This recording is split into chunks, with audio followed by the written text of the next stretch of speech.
Bom dia, meu nome é Ayane Amorim, curso primeiro período de Engenharia Mecânica, PUC Minas, da Praça da Liberdade. Hoje iremos apresentar para vocês o nosso trabalho de iniciação à programação.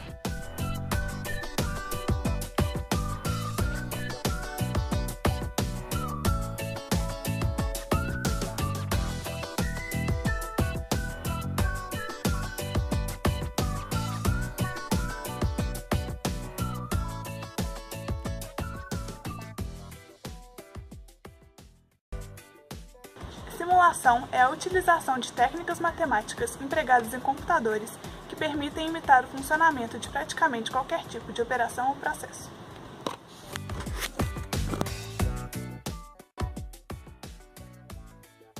É a integração de texto, desenho, gráficos e efeitos sonoros que tem como finalidade de oferecer uma informação visual para a transmissão da mensagem do apresentador.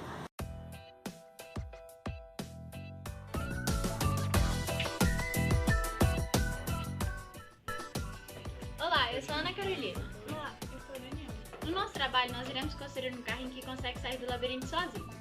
O nosso carrinho vai ser... Primeiramente, vamos fazer o labirinto pelo qual o carrinho vai passar.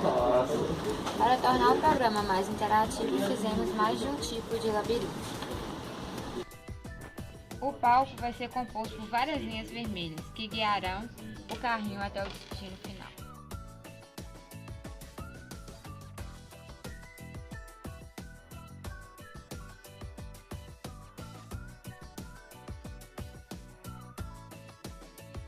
Aqui estamos mostrando o labirinto já pronto, onde a entrada do carrinho será aqui nessa linha e que ele vai passar em todas essas outras até que chegue no final do labirinto até aqui. Agora a gente vai criar um novo sprite que vai representar o carrinho.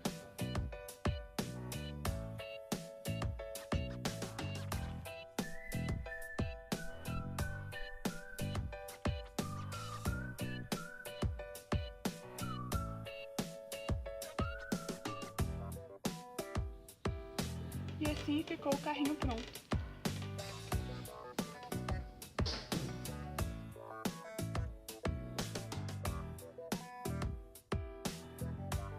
Construídas duas linhas principais, essa linha amarela e essa azul.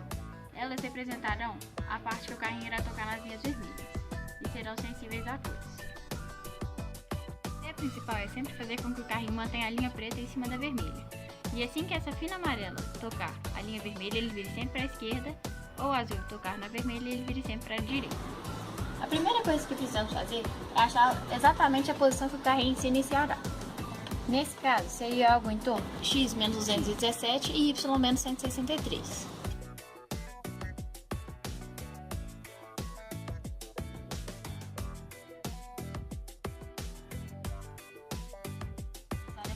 O comando para que o carrinho se mova. O nosso carrinho será movido pela cor. Então, nós sempre manteremos a cor preta no trilho, que seria o vermelho, e assim será a condição para que ele continue andando. Como nós queremos repetir essa ação sempre, colocaremos o comando sempre e com a condição dele estar em cima da cor vermelha.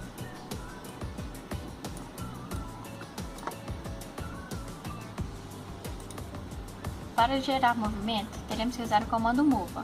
E quanto maior a quantidade de passos, maior será a velocidade do carrinho. Para que o carrinho sempre comece pela mesma direção, apontaremos para a direita. Isso para que o carrinho ande sempre na linha vermelha.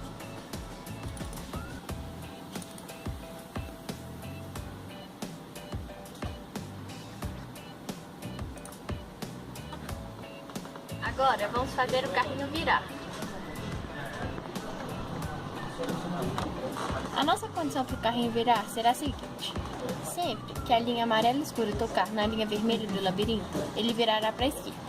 E sempre que a linha azul tocar na linha vermelha, ele virará para a direita. Então vamos começar com essa condição sempre. Sempre se será a condição da cor. E por isso, pegaremos a cor. Se a cor amarelo escuro estiver tocando na cor vermelha, nós faremos o carrinho virar 90 graus para cima.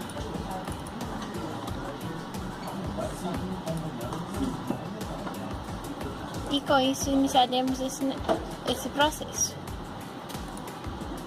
Mas para o carrinho funcionar, nós teremos que dar uns passos antes dessa condição acontecer. Para o carrinho poder ser posicionado exatamente no meio. Algo em torno de 6 passos. E ficaria assim.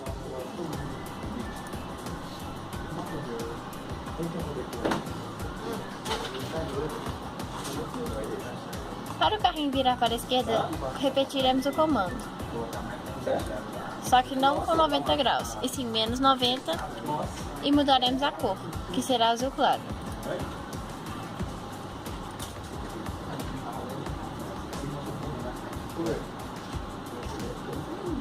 E assim ficou o carrinho pronto.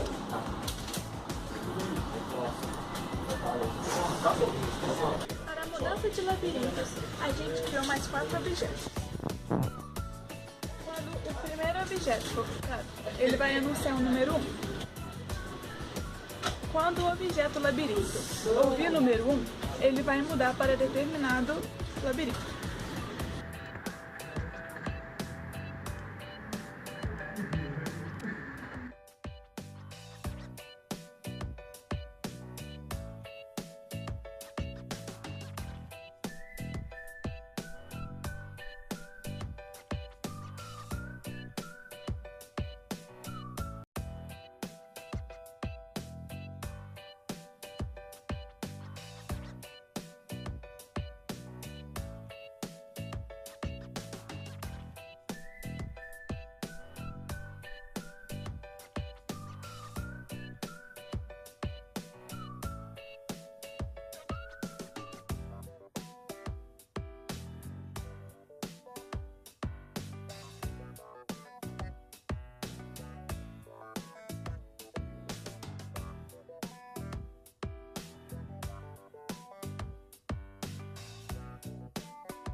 O código começa com a gente carregando a biblioteca do sensor de distância, que é o sensor ultrassônico.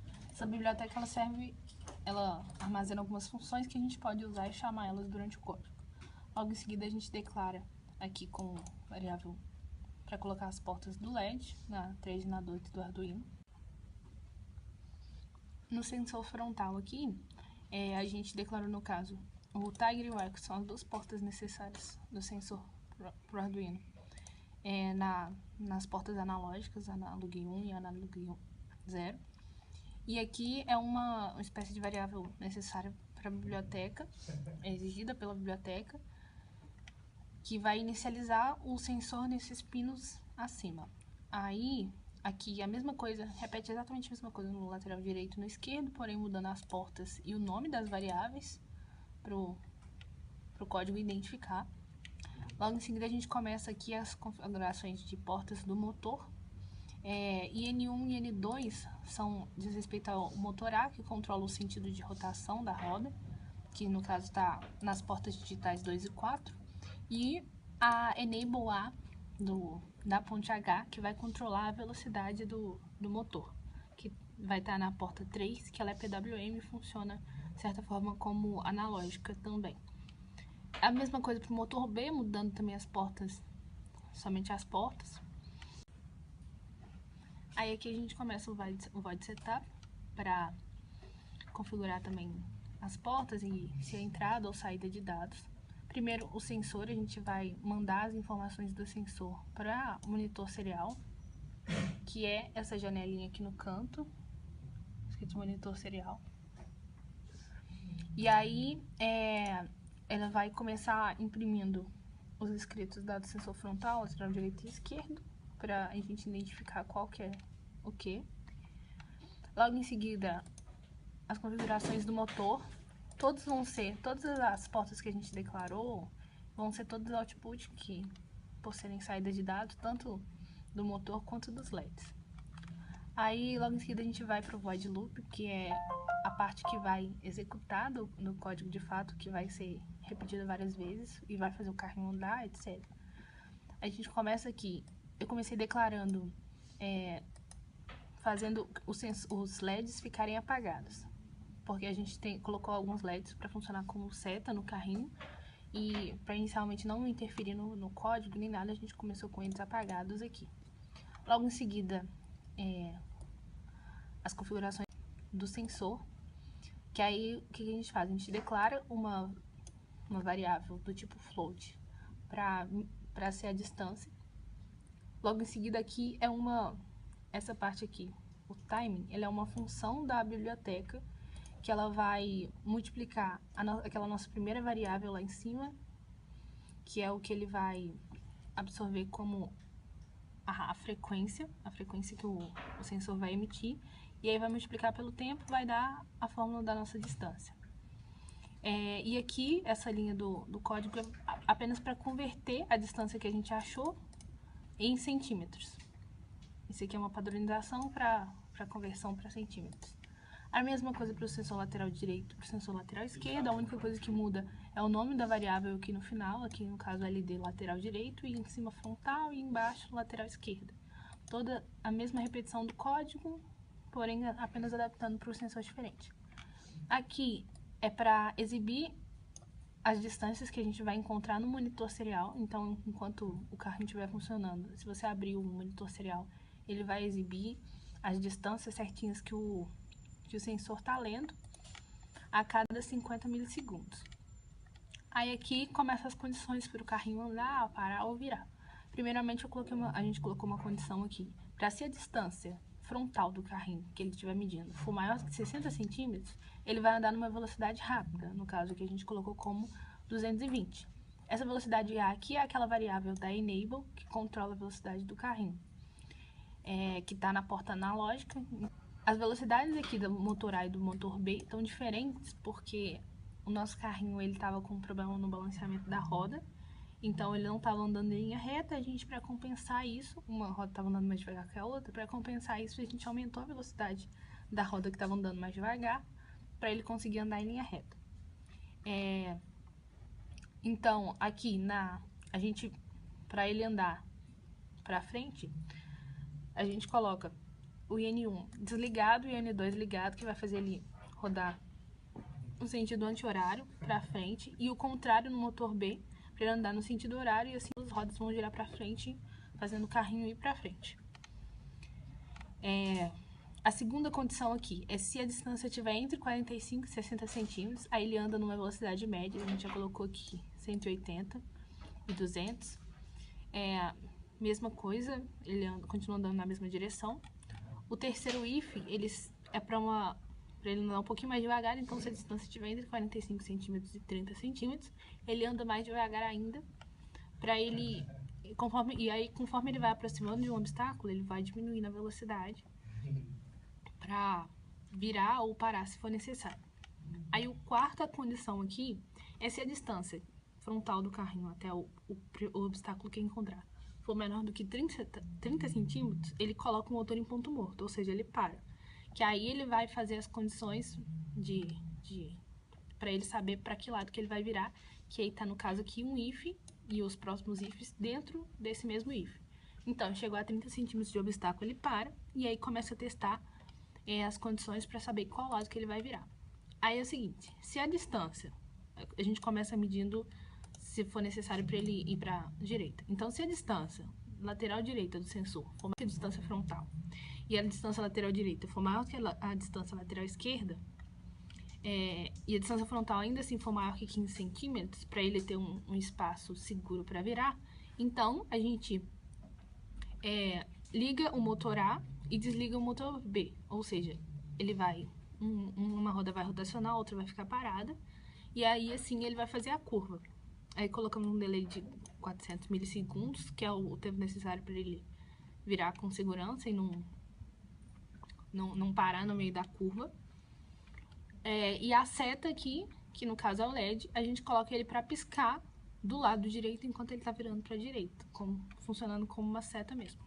Na curva para a esquerda é a mesma coisa, só que porém com a lógica contrária. Agora no caso, se a distância lateral esquerda, medida pelo sensor esquerdo, for maior que a frontal e maior que a lateral direita, e a distância frontal ainda for maior do que 15, para ele ter a segurança para virar, aí a gente para dessa vez o motor da esquerda, o motor A, e liga o motor B. Que aí ele vai fazer a curva para a esquerda dessa vez. E aí a seta, do mesmo jeito que lá em cima, vai piscar, como se ele estivesse dando seta para ir para a esquerda mesmo. E aqui uma condição para ele dar ré, que aí no caso, por exemplo, se ele chegar muito perto de um obstáculo, aí que se a distância frontal for menor ou igual a 15 centímetros, o que não é suficiente para ele fazer a curva sem bater na parede, aí ele dá ré. Os LEDs vão ficar desligados, porque senão ele continua piscando da condição anterior. E aí a gente coloca os dois motores em ponto morto, para não travar a roda, porque ele está em um sentido de rotação e do nada vai mudar.